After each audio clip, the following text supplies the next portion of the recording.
It's prop time on the Overrated Experience Sports and Sports Betting Podcast. Welcome back on the heels of episode 14, where we walk through every single game taking place this weekend in the NFL, Sunday and Monday, recapping Thursday, but that's in the past.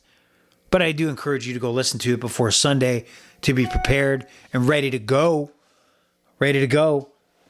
Well, what we do here over the last couple weeks, heading into our third, is we go all out and give you 10. That's 10 very good player props to consider heading into your football betting action. And I mentioned it before on the previous podcast. Again, check it out. Be ready to go. Is that you can find the Overrated Experience on X at Overrated EXPER2. Also found in the podcast description. You can find us on YouTube if you want to look at YouTube and listen to the podcast. And you know what? Maybe even drop a line if you want to see videos of this. Check us out on Instagram. Check us out on Facebook at Overrated Experience. And check out Barney Betts, our mascot, our new brand design. Finally sprucing up the joint. All right? But speaking of sprucing up the joint, oh, by the way, it's November 1st and Sober October is over. Do you immediately go to the fridge and grab a beer? Do you just push people out of the way, order a pint, take a shot? I haven't, right? I'm giving it time. Relax, chill out, right? Fridge. I'm looking at the fridge right now. I'm literally looking at the fridge right now. And you know what's behind that fridge? Many cold beers. Many cold beers. When you talk football, you have beer. When you have beer, you talk football. And that fridge is between me and the beer. But that's okay. Maybe it's Sober October and Sober November 1st. We'll see what November 2nd has in mind. But I'll tell you, if you want to try that out, give it a shot. Take a month, cut it off. I didn't think it'd be really much of a challenge, but man, you start rationalizing with yourself that, it's a birthday party. It's so-and-so's birthday. It's my birthday. Let me just, pause for a day and do it. Man, those thoughts go through your head. They really do. And I don't know if there's a connection or not. And maybe I'll just believe there is. And then, maybe I'll know the reality later. But for the month of October, I probably had my best betting month in many years. Is it connected to Sober October? I don't know. Should I get shit-faced right now and just throw in bets and figure out if that's the case? But I'll tell you, it for some reason, it's been allowed me to travel through a betting weekend, like we're reaching this weekend, and maybe not focused on, lack of sleep or feeling grouchy when you wake up. I don't know. But just this, maybe November is going to be an experiment. November is tough because, man, if you love your NFL, you got November American Thanksgiving games, Black Friday game, a lot of NHL action. World Series is now over. You got a lot of UFC action, soccer action, man. It's just a lot of wall-to-wall shit you cannot put down. But this podcast, we're going to focus on the props side of the business. Now, I'll tell you, week 7, we went 7 for 9 with one push. And I'll tell you for week 8, are you ready for this? We went 8 for 10. 8 for 10. And I'm going to run it down because you got to ride the wave. You got to ride the heater because it could all go away. I could sit here next week and tell you that, wow, we really shit the bed this week. But you try to use your analysis the best you can. A lot of my analysis is based on short-term, trends versus season-over-season trends, which I can't stand in the sport of football. For some, there's never a hard rule where you lock yourself into and you can never change your mind. You got to be open-minded. But what I'll say is we hit last week on the Barkley rushing yards over 78.5. Devontae Adams lost. Didn't get the yardage that we thought he would against the Patriots. Really didn't show anything until this week. On the Thursday nighter where he had 90-plus yards. What first touchdown pass reception. Thought that was going to happen against the Patriots. Did not. Trevor Lawrence threw the pick. I knew that was going to happen. That was an easy payout. That happened really early. Baker Mayfield thought was going to take off out of the pocket more. He did not. He did not reach those 16 and a half yards I was looking for. But then we go on a run. So sit back and write down and take the credibility marker out for this kid here. KB on the OREX. Yeah, that's right. The new short form for the podcast, the Overrated Experience, is OREX. And you'll see Barney Betts on the app artwork. So take a look at it, drop a line, give me your thoughts. So going from there, we went on fire. Just on fire. Lamar Jackson passing yards, way too low at 208.5. He smashed that. We got the win there. And this is one I feel like I pat myself on the back on this one. Mark Andrews, tight end for the Baltimore Ravens, anytime touchdown. We said to you that Lamar was looking for Andrews in the red zone, and he did. So we got paid it at plus 270 versus the plus 230 I talked about on the podcast. The line switched. Anthony Richardson, quarterback for the Colts, said his passing yards would be under 191.5 yards. Easily, well, it was kind of a threat near the end, but confident, and it worked out. It was under. Patty Mahomes crushed the 233.5 against the Raiders. I didn't really think there was much question there. They ran the ball a lot against the 49ers. And I think the Kansas City motto is when you take on the top tier teams with what are thought of the top defenses, they tend to play a little more controlled football. A lot of running. And they opened it up a little more against the Raiders, and they got the win there for the passing yards for Patty Mahomes. Brock Purdy used his legs against the Dallas Cowboys. 17.5 yards. He smashed that, no problem. He likes to run. It's part of his repertoire now. I think that is under-discovered at the moment.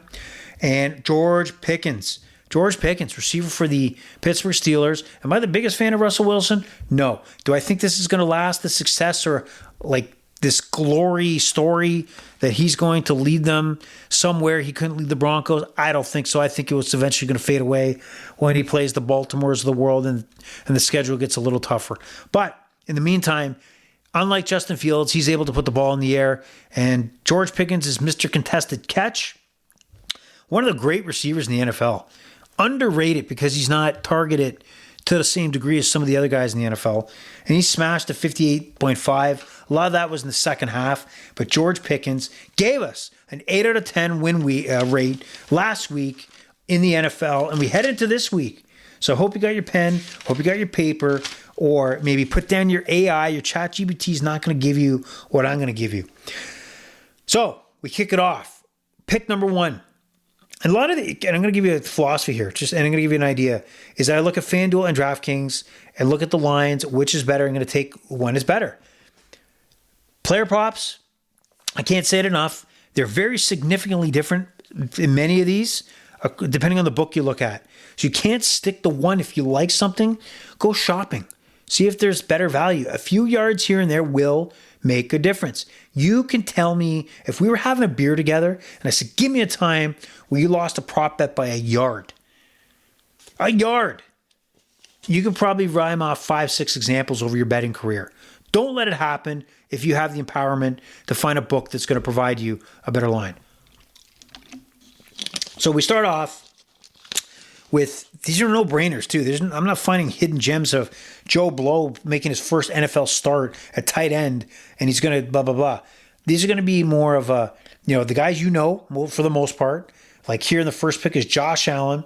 He's had 3 straight games of passing for over 2 touchdowns or more in games. And I'm sitting at a line of 2 or more touchdown passes at $1.15 juice and $1.30 on DraftKings. I'm going to go to try to ride the trend, especially against the Dolphins. I think they're going to, in the red zone, try to find their weapons, Shakir, Cooper, Kincaid, Coleman.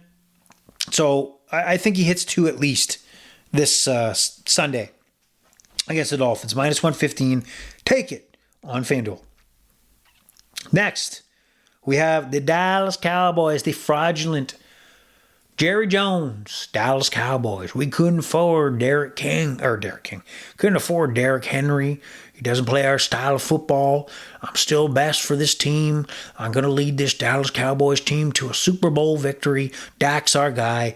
Blah, blah, blah, blah, blah. Your time is done. It's over. It's time for the new model. Like, when your phone is just glitching, the battery won't hold a charge, the screen is smashed, you're holding on, you don't want that iPhone 16, but at some point, push comes to shove, you got to get results in your life and you got to make a change. Well, the Cowboys will probably be stuck in the situation they're in where they're mediocre at best, non-Super Bowl threats, as long as Jerry Jones is making the football personnel decisions. But one personnel decision I can back is CeeDee Lamb. This guy is a superstar. You know that. I know that. But he is the man. Dak Prescott runs out in the field, throws a couple nice passes, and gets picked off, which I expect to happen again this weekend. But at some point, he starts feeding CeeDee Lamb. So I got 2 plays for you. 2 props that you should consider. One being CeeDee Lamb over 25.5 as his longest reception, minus 118, minus 110 on DraftKings, so I would take it on DraftKings. He's had 7 games. He's played in 7 games. And he's had every game where his longest reception is exceeded over 25.5. Who am I to argue with that trend? Did you watch him against the 49ers? He is elite. Heads above any cornerback. Maybe there's a few exceptions. Maybe Surtain in Denver. But not Atlanta. CeeDee Lamb is the man. He is dominant. He is open. And barring injury, which, we run the risk on props, he will have 1 or 2 big plays. Whether it be deep downfield or short and running, he will make that 26 or more yards to get me that payout. And also CeeDee Lamb is going to be at some point in this game the go-to guy. There's no other consistent receiver that the Dallas Cowboys have. There's no target that's going to be open. So 85.5 yards, you give it to me. His last 2 games, 146 yards against the 49ers and 89 yards the previous game. I'll take my chances with CeeDee Lamb. Sorry, in fact, FanDuel is at 85.5, but DraftKings is 84.5. So I would grab that line. I'll take every yard I can take. Moving on. But I like that CeeDee Lamb, man. You got to ride the stars. That's why they're stars. They're consistent. Jaden Daniels. Ribs. What condition is Jaden Daniels going to be in heading into New York to take on the New York Football Giants? Well, he was good enough to throw for 300 yards plus against the Bears. And that goes to the 70-yard, add in the 70-yard bomb at the end of the game there. They'll still leave 280 yards that he threw. And the line here for his passing yards is 228.5. Did you see anything that the Giants did on Monday night that impressed you at all? That really slowed down, the Pittsburgh Steelers? Yeah, they got pressure on Russell Wilson, but Russell Wilson ain't the Russell Wilson from Seattle. You're going to have a lot of movement in the pocket. So if he's going to play, and if he doesn't play, it's off the board. But if he's going to play, Jaden Daniels, he's going to be a factor. 228.5? I don't think so. I think that's nothing for him. In New York, MetLife Stadium, you don't think he's going to put on a show? So take the over 228.5, Jaden Daniels passing yards. Now we head into probably a one-sided event, like an ass-kicking contest. You're facing a one-legged man. A.J. Brown, got 2 for you for him. He's really, and it's not a shock. I'm not telling you something you don't know, and if you don't know this, that he's a star receiver, superstar receiver, then you need to maybe add on a few more podcasts to educate yourself, because A.J. Brown's a difference maker. So when I look at 79.5 yards for total yards, I'll take him. 4 straight, 80 plus. His last 4 games, he's been over 80 yards receiving yards. Again, why would I argue with the trend? He's going to be the guy going downfield. And when you got Barkley in the backfield, the threat, it opens up more opportunities to push that ball down the field when you as a defense have to think about Barkley breaking a big one and Jalen Hurts holding the ball and, getting into the secondary for big yards. It makes it very difficult for the defense to focus on A.J. Brown and then throwing Devonta Smith in there and other weapons. I think it's clear and obvious you would take the over for A.J. Brown. But also, A.J. Brown, back at it. Longest reception. Says to me, we're saying over 28.5 on FanDuel, 26.5 on DraftKings. In fact, I should grab that now. Let's do that live. It's 6.5. What's 6.5? Okay, whatever. That's when your watch talks to you and you don't really want to hear an opinion of your watch. Just shut up until I say your name. Don't talk to me. So I'm going to go into DraftKings. Not going to go into FanDuel because I got a bad line there earlier. Now, if you guys have to, is it me or am I missing the option for DraftKings to have the facial recognition? FanDuel has it. The other ones have it, but I haven't figured out if FanDuel has it. I haven't really looked. I keep just typing like an idiot, putting in the password, but do they have it? I don't know. So let's go here. Let's see. Let's go to the NFL. Let's go to the Eagles. Let's go to the Jags. Eagles and Jags. Here we go. We go on the receiving yards. And we see A.J. Brown. A.J. Brown, longest reception over under 26.5. Is that what I said? Yes, I did. Minus 115. We're going to put our wager on there. Lock it in because I'm fearful it will change by Sunday. It's in. It's in. God damn it. It's right in there. Bam. Bam, bam, bam. So let's circle that. See how it's funny, though, because A.J. Brown, the 2 that I talked about, I would take the longest on DraftKings, which I did, but go to FanDuel and take the receiving yards because it's 1 yard less than what's on DraftKings. That's the shopping around. All right, so that's locked in. Now, another bet that I've already locked in was Jared Goff. Jared Goff right now is sitting passing yards against the Green Bay Packers, 220.5. Yeah, I know he threw under 100 yards, last week against the Tennessee Titans. But because the Tennessee Titans kept giving up shit. Kept giving up big returns on the kickoff, punt returns, big runs on the ground. There was no need for Jared Goff to extensively go in the air at all. So what do we do here? Do we really think that he's not going to be in a tighter matchup against the Green Bay Packers and that the Packers are going to allow special teams and running all over them? Jared Goff is going to have to go to the air. He threw for 85 yards last week, but he had 280, 315, 292 the previous 3 games. He is very, very much a part of this offense. And I took, right now, look at the difference here. I had Jared Goff passing yards. Sorry, 1 second here. Passing over under 220.5 on DraftKings. Oh, look at that. I swear it was at 228.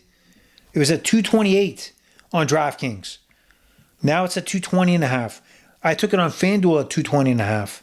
So something's bringing the line down. It's got to be that ankle. Somebody's thinking that ankle is going to cause a huge difference. But I'm going to still go. If he's going to start, he's still going to be effective and at least throw 340 in this game. So take Jared Goff, over 220.5 passing yard total in Green Bay for the Lions. Couple more left. Hang in there, guys. Hang in there. 3 more zingers to provide you. The Colts. Joey Flacco taking over on Sunday Night Football to take on the Minnesota Vikings in Minnesota. Joey Flacco. Jonathan Taylor. Here's our focus. Because he was a focus last week with Anthony Richardson. And he had 20 touches for 105 yards.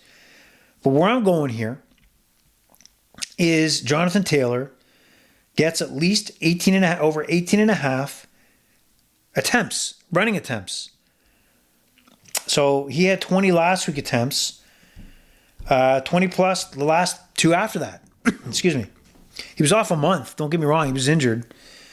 And the thought is here, it's mostly dipped because he got Joe Flacco in there. Is he going to go to the air more?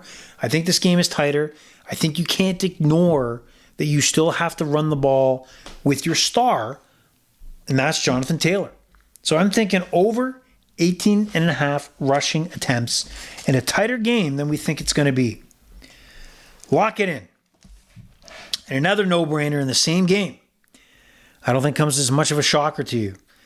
Justin Jefferson may be the premier best receiver in the NFL. Peak performances from him. Last game he had 115 yards, 81 before that, 92 and 88. The line here is set on FanDuel of 84.5 total yards receiving, 85.5 on DraftKings. I like the over. I think this is going to be kind of a shit show of offenses, just scoring, throwing. And who's the guy? Who would you throw to?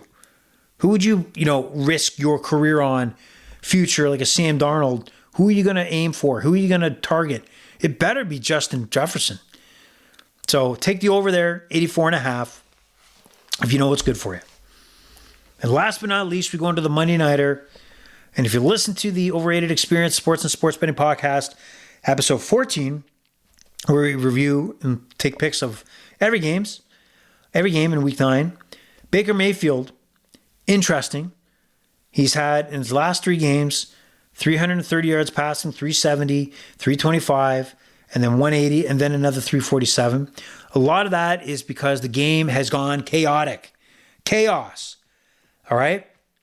The game against the Ravens, big hole they found themselves in after being up early, and he's just had to throw the ball. Always consistently chasing against the Atlanta Falcons. Throw the ball.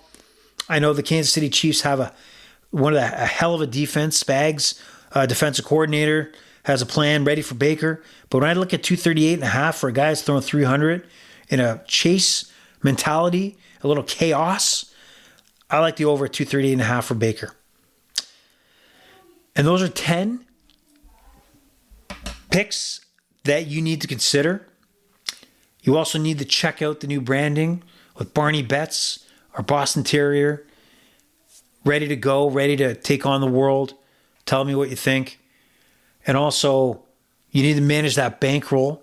So start saving a little bit.